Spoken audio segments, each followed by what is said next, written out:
लूका 1:5-24। यहाँ पे जकरिया नामक एक याजक के बारे में दिया गया है। उसकी पत्नी का नाम एलिज़ाबेथ है और वो दोनों बूढ़े हो गए हैं। वे दोनों परमेश्वर के सामने धर्मी थे और सब आज्ञाओं का पालन करते हुए एक निर्दोष जीवन जी रहे थे। लेकिन उनके जीवन में एक कमी को हम देखते हैं, एक अभाव को देखते हैं।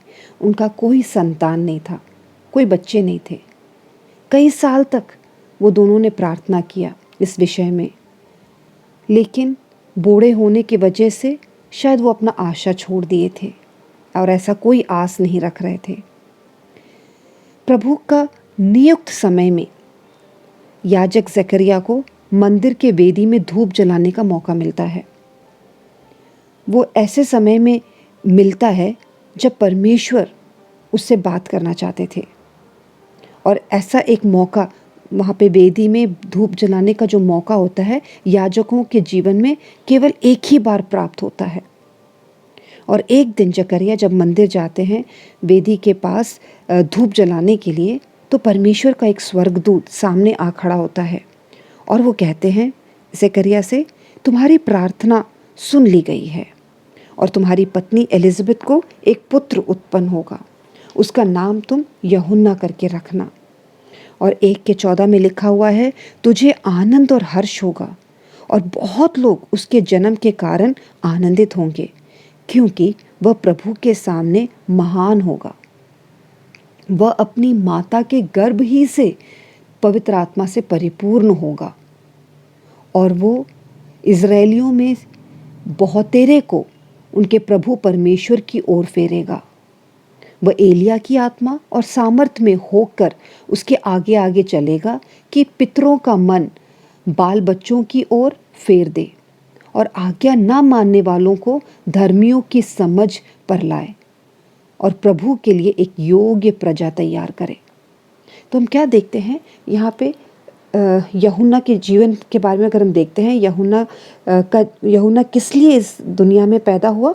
यीशु मसीह के लिए मार्ग तैयार करने के लिए। यीशु मसीह से वो जन्म होने के 6 महीने पहले यूहन्ना बपतिस्मा लेने वाले जन्म लिए और यूहन्ना यीशु मसीह के लिए मार्ग तैयार कर रहे थे, लोगों को अपने पापों से मन फिरा के यीशु के बारे में, यीशु की ओर वो रास्ता दिखा रहे थे, है ना। तो हम क्या यहाँ से सीखते हैं? जकरिया और एलिज़ाबेथ, इन लोग कई साल तक एक बच्चे के लिए प्रार्थना कर रहे थे और जब कई साल तक उनको वो उपलब्ध नहीं हुआ, उन्होंने आशा छोड़ दिया। लेकिन परमेश्वर ने उनकी प्रार्थनाओं को सुना और उत्तर भी दिया, लेकिन परमेश्वर के नियुक्त समय में।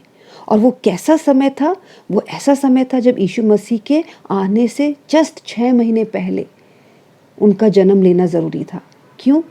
क्योंकि वो यीशु मसीह के लिए रास्ता तैयार कर रहे थे और लोगों को, इज़राइल के लोगों को परमेश्वर से जोड़ने में वो सहायता कर रहे थे। तो ये काम, अगर यही प्रार्थना का उत्तर अगर 10 साल पहले होता तो ऐसा काम नहीं हो पाता। ऐसा कार्य, ऐसा एक जो एक महान बेटा, है ना, कहते हैं कि साधारण बच्चा नहीं था, वो परमेश्वर के सामने महान था।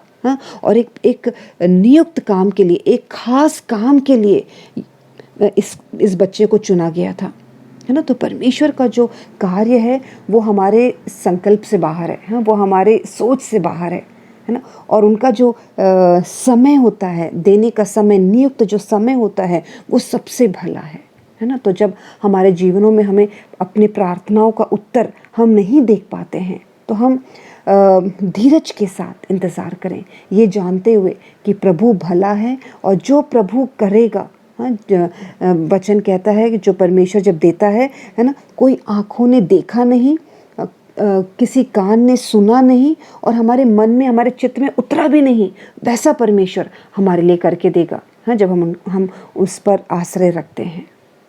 पिता परमेश्वर, धन्यवाद देते हैं प्रभु जकरिया और एलिज़ाबेथ के जीवन के लिए। प्रभु वो धर्मी थे और आपके सामने निर्दोष थे और उनको जो उनका कर्तव्य था उन्होंने किया, वो निभाया।